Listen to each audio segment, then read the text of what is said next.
Okay, let's do another example. So T is a linear transformation from R3 to R2, and it's defined by a matrix, and the matrix is this guy right here.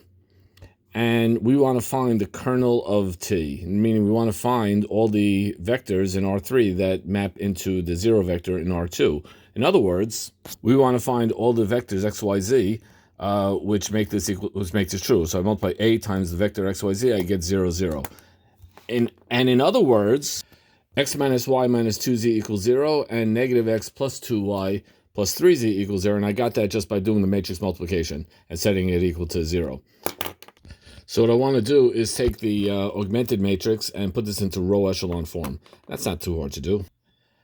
So I just let R1 plus R2 become the new R2, and then I have a new matrix and let R2 plus R1 become the new R1. And I get this reduced row echelon matrix, and it's very obvious. I'm just going to let Z equal the parameter T.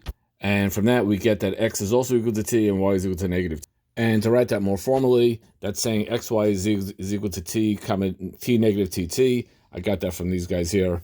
And that means, which is T times this column vector right here.